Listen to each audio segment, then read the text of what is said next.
Hello and welcome to my channel. आज इस video में हम डिस्कस करेंगे moment of inertia of a thin uniform rod क्या होती है। Moment of inertia thin uniform rod की क्या होती है उसे हम डिस्कस करेंगे। लेकिन याद रहे कि ये हम जो मोमेंट ऑफ इनर्शिया निकालते, जैसे मैंने आपको पिछली वीडियोस में बताया था कि मोमेंट ऑफ इनर्शिया किसी रिंग का कैसे निकालते हैं, फिर मैंने आपको बताया था कि सर्कुलर डिस्क है अगर आपके पास, उसका मोमेंट ऑफ इनर्शिया कैसे फाइंड आउट किया जाता है। तो हमने हमेशा देखा कि उसको दो एक्सिस को कंसिडर करके हमें किया जाता है। एक जो है वो आपने देखा था कि उसका जिस तरह से हम रेडियस लेते हैं ना, उसके सेंटर से पास हो रहा था वो, और दूसरा एक्सिस जो है वो उसके परपेंडिकुलर था। ठीक इसी तरीके से ये जो हमने रॉड ली हुई है ना, तो यहाँ भी बिल्कुल वही केस होगा। हम यहाँ पे क्या करेंगे कि एक परपेंडिकुलर एक्सिस लेंगे और एक वो एक्सिस जो उसके सेंटर से पास हो रहा होगा। ठीक है। तो कहने का मतलब कि हमें moment of inertia thin uniform rod की निकालनी है। किसी भी एक्सिस के अबाउट हम निकालेंगे जो एक्सिस पास हो रहा उसके सेंटर से, और दूसरा जो एक्सिस है वो उसकी जो लेंथ है, लंबाई है, उसके परपेंडिकुलर में होगा। जिस तरह से ये है CD, ठीक है ना, ये परपेंडिकुलर होगा। अब मान लीजिए कि एक कोई यूनिफॉर्म रॉड आपने ली हुई है, यही जो हमने यहाँ पे कंसिडर की हुई, ये मान लो कि यूनिफॉर्म रॉड है, और एक रॉड जो हमने कंसिडर करी है उसका आप ले लीजिए यहाँ पे नाम AB रख लीजिए। जैसा मैंने यहाँ पे A लिया, यहाँ पे B ले लिया, तो AB इस रॉड का नाम रख लीजिए। और ये कहेंगे कि ये जो रॉड है, यूनिफॉर्म रॉड है जो, इसकी लेंथ L मान लीजिए। टोटल लेंथ इसकी कितनी है, L मान लें। और आप मुझे बताइए, अगर टोटल लेंथ L लेंगे तो इसकी हाफ अगर करेंगे तो क्या आएगी, L/2 क्योंकि L/2 यानी कि 1/2L मतलब कि हाफ ऑफ द लेंथ। तो आधी करेंगे तो वो हाफ ऑफ लेंथ ही बनेगी ना। तो आधी करेंगे तो हाफ ऑफ लेंथ बनेगी, यानी कि जितनी उसकी लेंथ है उससे आधी बनेगी ना। तो L/2 इससे पीछे, और L/2 यानी कि इससे पीछे ये डिस्टेंस लिया L/2, और L/2 ही इसके आगे। नेगेटिव इसलिए क्योंकि ये पीछे की तरफ है और नेगेटिव एक्सिस की तरफ है, पॉजिटिव एक्सिस की तरफ है, इसलिए पॉजिटिव में ले लिया, बस इतना फ़र्क है और कुछ नहीं है। तो ये रॉड हमने AB ले ली है, इसकी लेंथ L मान लें। ठीक है ना, पूरी तो L ही होगी ना, आधी हमने ली है L/2। ठीक है, तो पूरी जो है वो L होगी। और मास मान लीजिए इसका है M। आप देखिए मास पर यूनिट लेंथ क्या होता है, मास पर यूनिट लेंथ में मास लिखेंगे M, क्योंकि हमने M कंसिडर किया हुआ है, तो M इसका मास आ गया। पर यूनिट लेंथ मतलब L, लेंथ L ली हुई है तो M/L ही होगा ना। ठीक है, मास per unit length of rod, ये क्या होगा, M/L। आप देखिए, मान लीजिए कि ये जो रॉड है, ये रॉड हम मान के चलते हैं कि ये स्मॉल एलिमेंट्स की बनी हुई है, छोटे एलिमेंट्स की बनी हुई है, जिसमें हर एलिमेंट्स की जो लेंथ है वो आप dx ले लीजिए। ठीक है, जिस एलिमेंट से बनी हुई है ना, उसमें हर एक को आप dx ले लीजिए। ये छोटा सा एलिमेंट मैंने ऊपर लिया, और ये क्या कहा, ये dx क्या है, ये लेंथ है। किसकी है, हर उस एलिमेंट की है, उस स्मॉल एलिमेंट की है जिससे ये रॉड बनी हुई है। ठीक है, यहाँ तक पता चला dx क्या है। अब मान लीजिए एक ऐसा ही हम एलिमेंट कंसीडर करते हैं जो कि किसी डिस्टेंस, कुछ दूरी पर है, कुछ डिस्टेंस पर है। मान लीजिए यहाँ पे हम x डिस्टेंस ले लेते हैं, यहाँ से लेकर यहाँ तक। मान लीजिए ये x डिस्टेंस है ओरिजिन से, तो x डिस्टेंस पर मान लीजिए एक कोई एलिमेंट है। ठीक है, dx हमने ले लिया, dx लिया लेंथ, किसकी लेंथ, हर एक एलिमेंट की। कौन से एलिमेंट की, एक स्मॉल एलिमेंट की। कौन सा स्मॉल एलिमेंट, जिस स्मॉल एलिमेंट से वो रॉड बनी हुई है। ठीक है, उसके बाद हमने एक एलिमेंट और कंसीडर किया जो कि कितनी दूरी पर था, उस एक्सिस से जो है, जो हमारा ओरिजिन है, उससे वो x डिस्टेंस पर था। ठीक है, आपने उसको x मान लिया, और वो जो है वो सेंटर से पास कर रहा है। और दूसरी बात जो हम करते हैं कि उसके परपेंडिकुलर होगा उसकी लेंथ की, ये रॉड जो है इसके परपेंडिकुलर में होगा और इस सेंटर से पास हो रहा होगा, तो बिल्कुल हमने वो कर लिया। और ये आप कह सकते हैं कि ये जो परपेंडिकुलर एक्सिस है वो तो CD है ना, C से D तक, ये देखिए ना, C से D तक। तो दो चीज़ें होती हैं, एक तो सेंटर से पास करता है, दूसरा परपेंडिकुलर, ये आपको पता लग गया। अब देखो, मास अगर स्मॉल एलिमेंट का निकालना है हमें, ठीक है ना, अब स्मॉल एलिमेंट का निकालना है, पहले मैंने बताया था मास पर यूनिट लेंथ जो है वो रॉड की, वो क्या है, और स्मॉल एलिमेंट जो है वो तो उसी रॉड के है ना।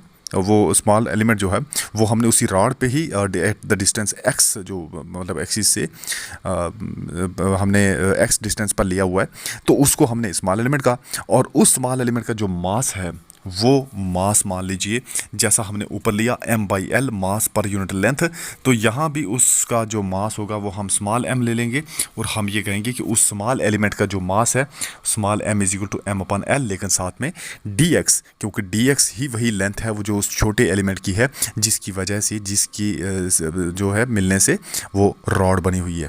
ठीक है ना, हमने एज्यूम किया ना कि रॉड किससे बनी है, स्मॉल एलिमेंट से। हर स्मॉल एलिमेंट की लेंथ कितनी है, dx, तो ये वही dx साथ में जुड़ गया तो मास आ गया किसका, स्मॉल एलिमेंट का। ठीक है, तो देखो मोमेंट ऑफ इनर्शिया अगर किसी एलिमेंट की उसी CD के अलोंग आप निकालना चाहते हो, CD क्या है, वही जो परपेंडिकुलर एक्सिस आपने लिया हुआ है, किसके परपेंडिकुलर, रॉड की लेंथ के परपेंडिकुलर आपने लिया हुआ है, तो उसमें जो मोमेंट ऑफ इनर्शिया है हर एलिमेंट का CD के अलोंग वो क्या होगा। अब देखो एलिमेंट तो स्मॉल है ना, तो स्मॉल एलिमेंट के लिए जो इनर्शिया है, मोमेंट ऑफ इनर्शिया जो आप ले रहे हो उसको DI ले लो। आप यहाँ पे DI ले लो ना, जैसे I है टोटल मोमेंट ऑफ इनर्शिया जो आप निकालते हो, तो मोमेंट ऑफ इनर्शिया अगर स्मॉल एलिमेंट के लिए तो इसको DI ले लो, क्योंकि dx था ना एलिमेंट, दूरी x थी तो dx वो I होगा, यानी x डिस्टेंस पर मोमेंट ऑफ इनर्शिया I लिखेंगे तो dx पर DI लिखेंगे, है ना।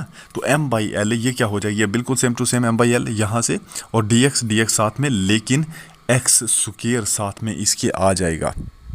ठीक है, एक्स स्क्वायर, ये कब आएगा एक्स स्क्वायर, क्योंकि आपको पता है ना कि जब या आप निकालते हो ना कि मोमेंट ऑफ इनर्शिया वो होता है मास इनटू डिस्टेंस का स्क्वायर। याद आ रहा है, ये कल भी हमने किया था, मास इनटू डिस्टेंस का जब स्क्वायर करते हो तो आपके पास DI आ जाता है। DI मतलब स्मॉल एलिमेंट का जो मोमेंट ऑफ इनर्शिया है। ठीक है, तो DI आ गया, m/l dx into x square आ गया। स्क्वायर कहाँ से है पता चला, ओके। तो m/l dx साथ में ही है और एक्स स्क्वायर भी साथ में हमने लिख दिया, कोई फर्क नहीं पड़ा, बिल्कुल कोई फर्क नहीं पड़ा। आप देखो यहाँ पे मोमेंट ऑफ इनर्शिया अगर रॉड को आप कैलकुलेट करना चाहते हो तो आपको इंटीग्रेट करना पड़ेगा। ठीक है, क्योंकि मैंने कहा था ना कि चीज़ों को जोड़ने के लिए आप इंटीग्रेशन करते हो, और अगर आपको उसको हटाना है, एक मतलब एक आपको जुड़ी हुई चीज़ है, सम है किसी चीज़ का, उसको अगर डिफ्रेंशिएट करना है डेरिवेटिव लेंगे उसका, है ना, डिफ्रेंशिएट करेंगे उसको। तो मान लीजिए कि आपने इंटीग्रेट करा, क्यों इंटीग्रेट करा, क्योंकि आपको मोमेंट ऑफ इनर्शिया चाहिए, वो सब पूरी रॉड का चाहिए, ना कि स्मॉल एलिमेंट का। सबसे पहले स्मॉल एलिमेंट का निकाल रहे हैं ना हम, DI तो स्मॉल एलिमेंट का है, इंटीग्रेट करेंगे तो सबका निकल जाएगा, जब सबका निकल जाएगा तो पूरी रॉड का निकल जाएगा, क्योंकि रॉड्स में ही वो एलिमेंट्स हैं, वो स्मॉल एलिमेंट्स है ना, जिसको आप किसी को x दूरी पर ले रहे हो, कोई x-1 पे होगा, कोई y डिस्टेंस पे होगा, कोई कितने यूनिट पे होगा, अलग अलग जगह पर अलग अलग लोकेशन में एलिमेंट्स होंगे। ठीक है, उसी से बनी रॉड। लेकिन ये जो हम इंटीग्रेशन करेंगे, मान लीजिए कि ये हमने कुछ लिमिट्स हैं, उस लिमिट्स के अंदर ली लिमिट हम l/2 माइनस का और l/2 प्लस का उस लिमिट के अंदर ले लेते हैं। फॉर एग्जाम्पल ये देखो ना, यहाँ पे ये जो रॉड है ना, इसमें मैंने माइनस l/2 और प्लस का l/2 दो एलिमेंट्स ले रखे हैं। यहाँ पे ये देखो माइनस l/2 और प्लस का l/2, क्योंकि l/2 दोनों को करोगे तो क्या हो जाएगा, L ही तो बनेगा। आपको पता ना कि टोटल लेंथ कितनी ली थी इसकी रॉड की, इसकी लेंथ ली थी L, तो हाफ हाफ करके कितना हो गया, वो पूरा L ही तो बनेगा ना।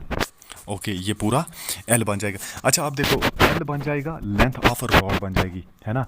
तो आप क्या लोगे, मान लीजिए कि ये जो लिमिट्स हैं, सबसे पहली लिमिट, क्योंकि dx है विद रिस्पेक्ट टू x कर रहे हैं, तो हम इसको लेंगे x is equal to minus l/2 से प्लस l/2 तक। इसकी जो लिमिट्स हैं वो वेरी करती हैं। तो इंटीग्रेट जब करोगे तो इंटीग्रेशन ऑफ DI हो जाएगी, इंटीग्रेशन ऑफ DI यहाँ पे लिख दी मैंने, और ये किसके इक्वल, DI की वैल्यू डालो ना, ये ऊपर से, ये ऊपर आपने अभी वैल्यू निकाली है DI की, यहाँ से ये देख लो, ये वैल्यू निकाली ना, ये पूरी डाल दो, यहाँ पे डाल दी। ओके, लिमिट भी ले ली साथ में आपने, माइनस l/2 और l/2 ये लिमिट ले लिया साथ में, और इज इक्वल टू m/l, ये तो कांस्टेंट है, बाहर निकाल दीजिए इसको, ये बाहर आ गया यहाँ से इंटीग्रेशन से। ठीक है, यहाँ अंदर था ना, तो यहाँ से बाहर आ गया, तो अंदर क्या बचा, x² dx। लेकिन आपको पता है ना कि जब भी हम इंटीग्रेशन करते हैं तो x की पावर n की इंटीग्रेशन क्या होती है, x की पावर n की इंटीग्रेशन मैंने कल भी बताया था, देख लीजिए, इंटीग्रेशन x की पावर जो n है, साथ में अगर हम dx लिखते हैं तो वो होती है x की पावर n+1 और डिवाइडेड बाई n+1। ये याद रखना, जर्नल में इसके इक्वल होती है इंटीग्रेशन x की पावर n की। ठीक है, कोई अलजेब्रिक फंक्शन हो, यहाँ पे पोलोमिल है, x की पावर n है, ठीक है ना, पावर में n है, पावर में कांस्टेंट है, एक फिक्स टर्म है, फिक्स नंबर है सॉरी, और x की पावर n x वेरिएबल है, तो x की power n+1 divided by n+1, वो भी जब x के रिस्पेक्ट में हम इंटीग्रेट कर रहे हैं तो। ठीक है, अदरवाइज x को हम कांस्टेंट भी मान सकते हैं और इसकी इंटीग्रेशन 1 ही होती है कांस्टेंट की। ठीक है, 1 अगर देखो 2 है तो 2 आ जाएगी ना, तो 2 क्यों, 2 1 2, तो ऐसे होता है, यानी कि n+1 upon n, sorry, to x की पावर n+1 अपान n+1 आ जाएगा। ठीक है, इस तरह से इंटीग्रेशन करते हैं। तो यहाँ पे क्या हुआ, यहाँ भी बिल्कुल वही हुआ है। x की पावर 2 का मतलब होता है x की पावर 2+1 अपान 2+1, जैसे n+1 अपान n+1, तो 2+1 होता है 3 अपान n+1, यानी कि 2+1, तो वो हो गया 3। नीचे भी x³ अपान 3 आ गया जब हमने इंटीग्रेट किया। तो लिमिट तो सेम रहेगी ना, लिमिट में क्या फ़र्क पड़ेगा, वो तो -l/2 और l/2 के बीच में रहेगी। ठीक है, तो which is equal to m/3l। m/3l कहाँ से आ गया, ये देखो, ये 3 था ना, इसको हम यहाँ पे ले जा सकते हैं, उसमें क्या है। ठीक है, क्योंकि मल्टीप्लिकेशन है, कोई फर्क भी नहीं पड़ेगा, लिमिट लगाएंगे तो भी दोनों में कॉमन आ जाएगा, तो फिर भी इसने बाहर निकलना है, इसलिए पहले ही इसको आउट कर दीजिए, कॉमन ले लीजिए। ठीक है, तो m/3l आ गया। अब देखो, हमें पता है कि जब भी इंटीग्रेशन में हम लिमिट पुट करते हैं तो upper limit minus lower limit किया जाता है। तो अपर लिमिट कौन सी है, x³ में l/2 है, क्योंकि अंदर तो x³ भी बचा ना, 3 तो बाहर आ गया। ओके, तो अपर लिमिट लगाएंगे, l/2 का होल क्यूब बन जाएगा, तो वही हमने लिखा है यहाँ पे l/2 का होल क्यूब बन जाएगा, वो भी हमने लिखा है, और x³, हाँ, lower limit minus upper limit हो गई, और माइनस ये आ गया, और लोअर लिमिट होती है -l/2, क्योंकि ये देखो ना -l/2, तो यहाँ पे माइनस लोअर लिमिट हो गया, क्या, upper limit minus lower limit लगाई, तो l/2 का होल क्यूब माइनस l/2 का होल क्यूब। तो अब देखिए, l³ लिख दिया, और नीचे 2 का क्यूब कितना होता है, 8 होता है, बिल्कुल, माइनस और माइनस 2 थे, इसलिए प्लस लिख दिया। l का क्यूब तो बिल्कुल सेम टू सेम रहेगा, क्योंकि माइनस माइनस प्लस हो गया ना। अब अच्छा, एक चीज़ और थी, अगर यहाँ स्क्वायर होता तो ये माइनस कैंसिल हो जाता, क्योंकि माइनस माइनस प्लस हो जाता। ओके, लिखने की ज़रूरत नहीं थी। डिवाइड बाई 2 का क्यूब क्या होता है, 8 होता है। और यहाँ पे वही m/3l और l³ आ गया, कहाँ से आया ये, आपको पता चल सकता है यहाँ से, बिल्कुल देखो, l³ जो है ना, ये यहाँ दोनों में कॉमन है, तो यहाँ पे l³ अगर दोनों में कॉमन है तो इसको कॉमन ले लीजिए, यहाँ पे बाहर आ गया। ठीक है, और नीचे तो ऑलरेडी था ही, और अंदर क्या बच गया, यहाँ से l³ चला गया, तो 1 1 ही बचता है ऊपर, और आपने लिखा 1/8 प्लस 1/8, तो ये आ गया 1/8 प्लस 1/8, कोई फर्क नहीं पड़ा इसमें।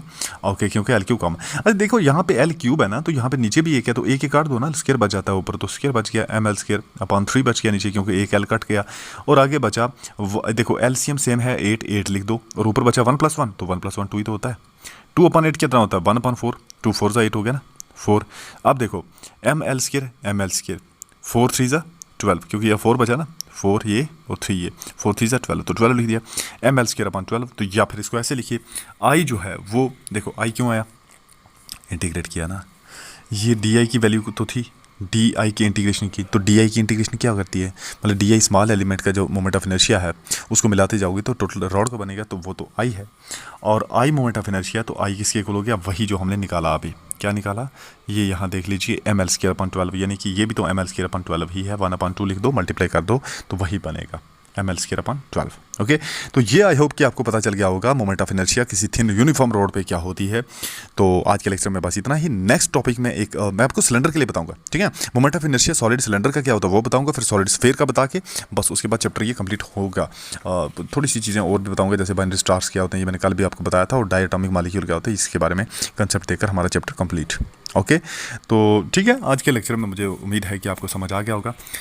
फिर भी आप क्वेश्चन पूछ सकते हैं, कमेंट करके पूछ सकते हैं। Okay, bye.